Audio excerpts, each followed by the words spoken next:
Hello friends, स्वागत है आप सभी का देव स्टडी सेंटर पर।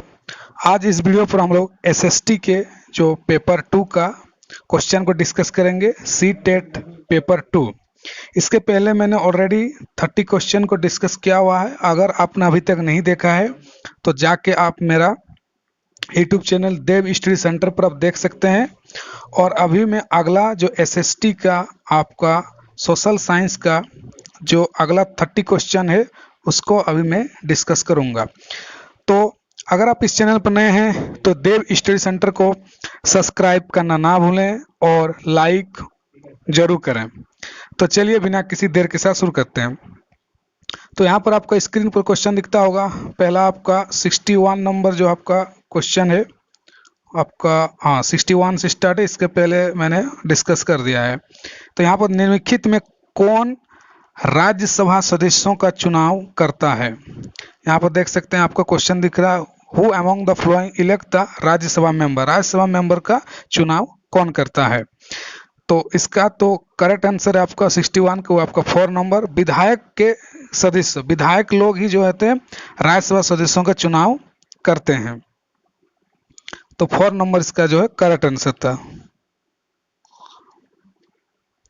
बढ़ते हैं अगला क्वेश्चन। भारत द्वारा निम्नलिखित में किस शासन प्रणाली को अपनाया गया था? Which of the following system of government was adopted by India?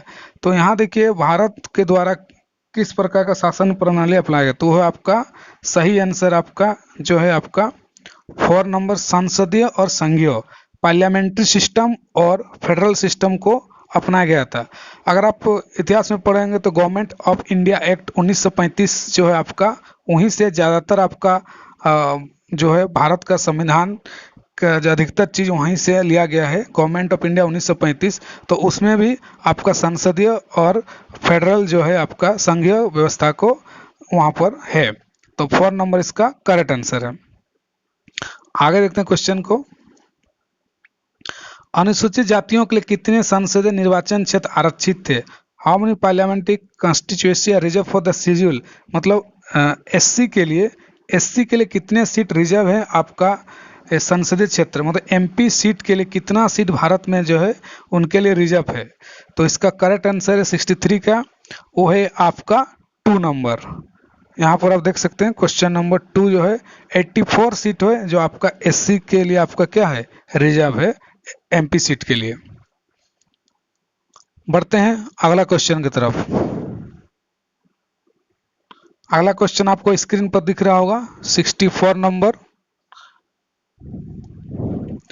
कि भारत में अस्पृश्यता जिसको बोलते हैं आपका अनटचबिलिटी के कारण निम्नलिखित में से किस मौलिक अधिकार का उल्लंघन किया जाता है? कि अगर आप अनटचबिलिटी को प्रैक्टिस करते हैं तो भारत का कौन सा जो मौलिक अधिकार है वो वायलेट हो रहा है?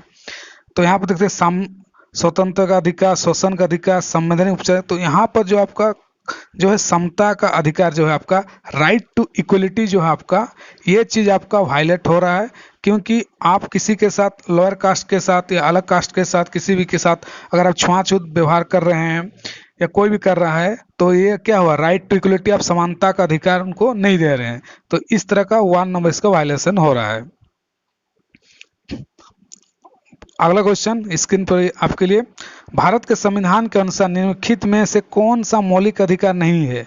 अगर आप फंडामेंटल राइट्स अगर आप पढ़े हैं तो आपको मालूम होना चाहिए कि फंडामेंटल राइट्स में आपका दिया हुआ है कि जैसे शिक्षा का अधिकार, ये भी फंडामेंटल राइट है। शोषण के विरुद्ध अधिकार, ये भी आपका फंडामेंटल राइट में आता है।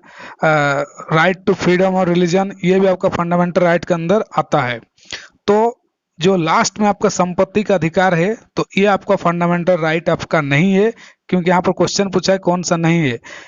पहले आपका भारत जब आज़ाद हुआ उस समय आपका ये फंडामेंटल राइट था संपत्ति का अधिकार, लेकिन बाद में इसको फंडामेंटल राइट से इसको हटा दिया गया और इस अभी जो है ये सिर्फ एक कानून बन गया है और मूलभूत अधिकार से इसको हटा दिया गया है। अभी इसको जो है आपका आर्टिकल 300A में इसको रखा गया है। आर्टिकल 300 में एक लीगल एक्ट के रूप में, एक लीगल कानून के रूप में मात्र है और ये फंडामेंटल राइट नहीं है। बढ़ते हैं अगला क्वेश्चन। अस्पष्टता untouchability referred to the discrimination on the basis of, ये आपका जो है 66 नंबर क्वेश्चन आपका, जो किस आधार पर जो है ज़्यादातर जो अनटचेबिलिटी है, जो भेदभाव किस आधार पर किया जाता है। तो देखिए सबसे ज़्यादा जो है जो भेदभाव किया जाता है वो आपका जाति के आधार पर।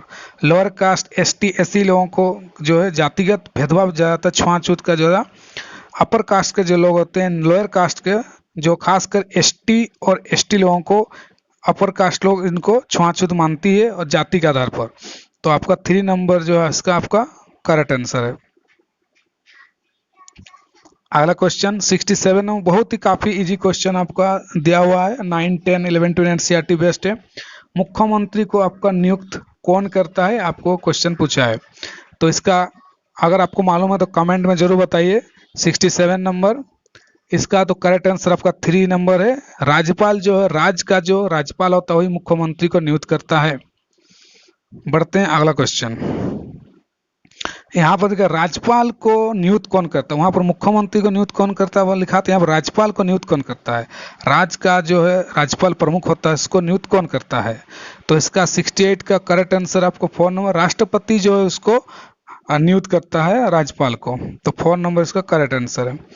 अगला क्वेश्चन, प्रधानमंत्री चुनाव कौन करता है, who elect the prime minister, कौन चुनाव करता है, चुनता कौन है प्रधानमंत्री को। तो आप देखो मंत्रियों की परिषद, मुख्यमंत्री, सांसद या सांसद और विधायक। तो इसका करेक्ट नंबर है 69 का, वो है आपका 3 नंबर। सांसद जितने भी एमपी होते हैं, एमपी से ही आपके एमपी के द्वारा ही आपको प्राइम मिनिस्टर पीएम को चुना जाता है। सबसे ज़्यादा जिस पार्टी का एमपी जीतते हैं वही आपका उनके द्वारा चुना जाता है पीएम का। तो आपका सही आंसर आपका सांसद हो गया। बढ़ते हैं अगला क्वेश्चन, निम्नलिखित में किसको भारत का पहला नागरिक कहा जा सकता है, कहा जाता है, हाँ फर्स्ट सिटीजन किसको कहा जाता है। तो आपने पढ़ा होगा फर्स्ट सिटीजन जो आपका राष्ट्रपति प्रेसिडेंट को कहा जाता है फर्स्ट सिटीजन। तो 3 नंबर इसका करेक्ट आंसर है। बढ़ते हैं अगला क्वेश्चन, काफ़ी आसान क्वेश्चन दिया है। तो इस तरह का क्वेश्चन आते हैं, अगर आप पढ़े रहेंगे बेसिक चीज़ें तो आराम से आप सीटेट में फर्स्ट अटेम्प्ट में पास कर सकते हैं। लेकिन किसको भारत में राज्य का पहला नागरिक कहा जाता है। अच्छा इसको हम लोग डिस्कस कर लिया। अच्छा सॉरी, हाँ भारत का ये नागरिक हो गया, उसी का राज्य का पहला नागरिक यहाँ पर कहा। देखिए लेकिन किसको भारत में राज्य का पहला नागरिक कहा जाता है। तो जिस तरह का देश में आपका मुख्य जो है राष्ट्रपति प्रमुख होता है, उसी तरह का आपका राज्य के अंदर आपका राज्यपाल होगा। 71 का आपका 3 नंबर आपका सही होगा। यहाँ पर देख सकते हैं बात वर्तमान लोकसभा 2014 के बाद है। तो वर्तमान लोकसभा कितनवा आपका लोकसभा हुआ है जो 2014 के बाद है। तो 72 का करेक्ट आंसर होगा आपका 4 नंबर, ये 16वां आपका लोकसभा हो, 16th होगा। भारत का वर्तमान राष्ट्रपति के नाम का क्या नाम है। देखिए ये क्वेश्चन आपका 2018 में जो है आपका ये पेपर है पूछा गया था। तो उस समय जो आपका 73 जो सही आंसर इसका 4 नंबर, उस समय आपका रामनाथ कोविंद आपका राष्ट्रपति थे। और अभी वर्तमान में कौन राष्ट्रपति, आप कमेंट करके जरूर बताइए।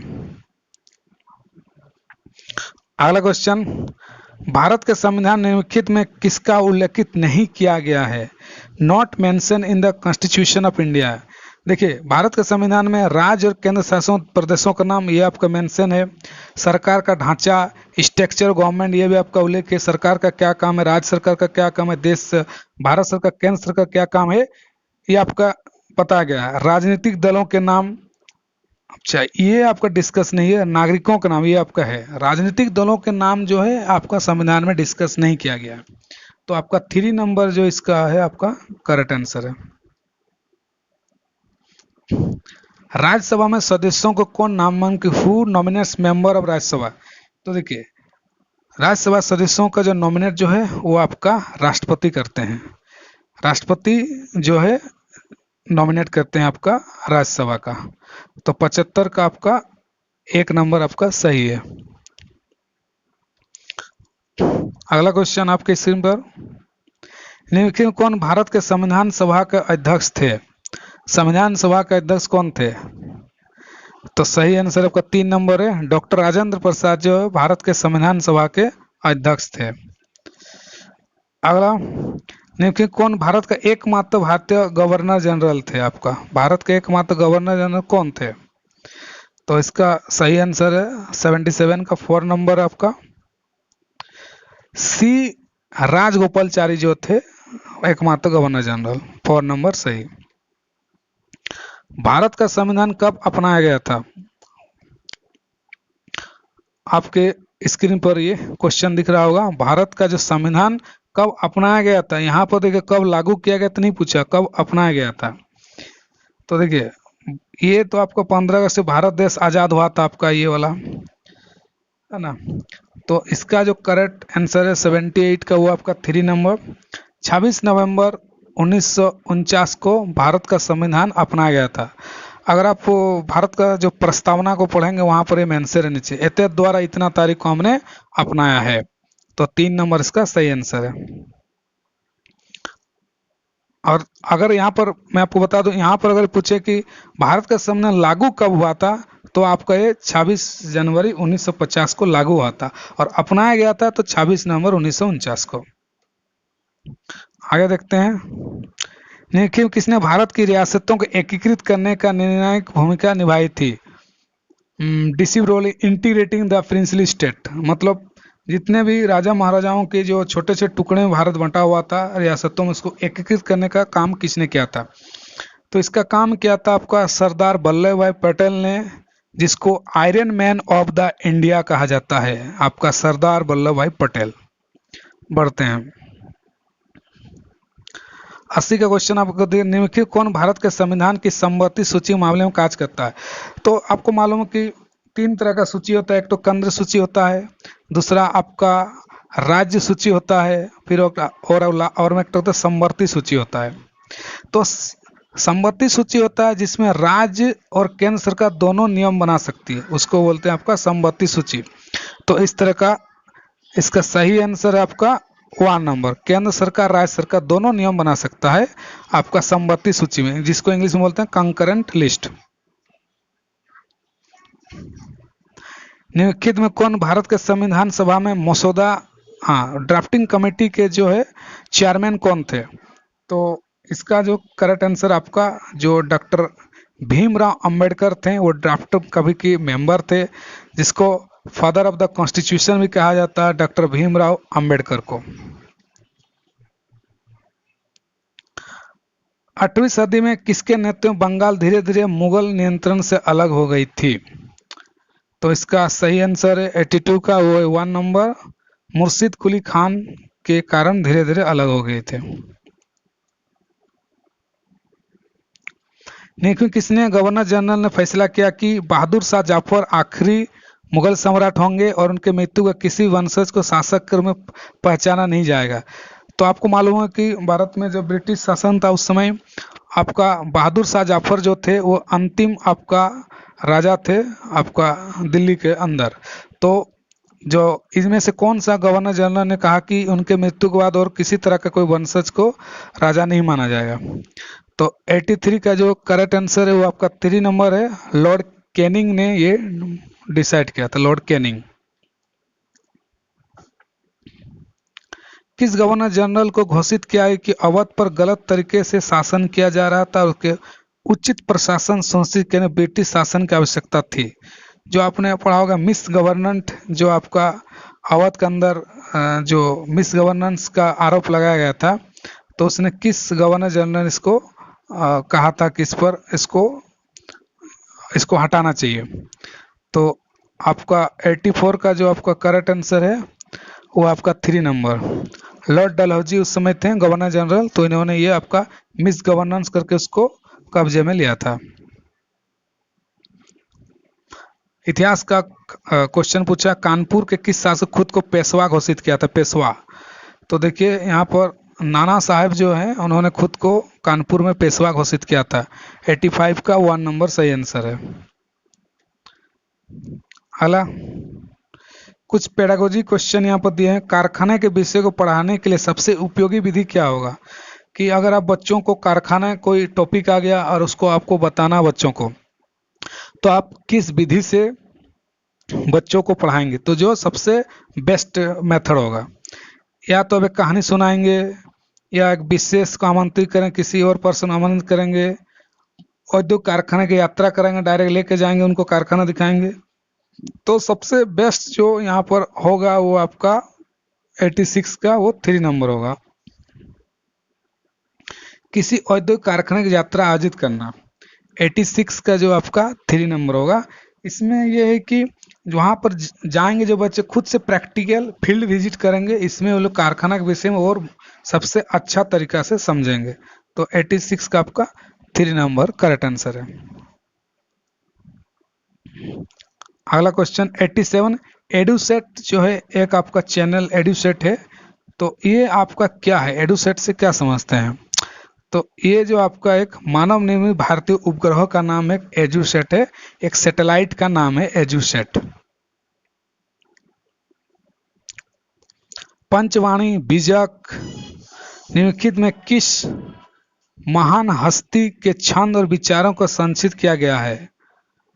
तो ये जो है पंचवाणी और बीजक जो है आपका कबीर के जो है जो लिखित है, और इसको संशोधित किया गया कबीर के लिखित है।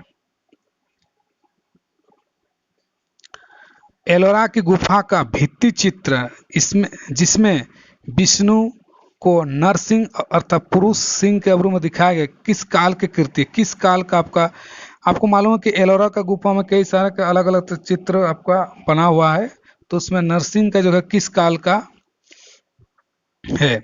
तो 89 का करेक्ट आंसर आपका 2 नंबर होगा। ये राष्ट्रकूट जो काल है, उस काल में ये आपका ये है कृति।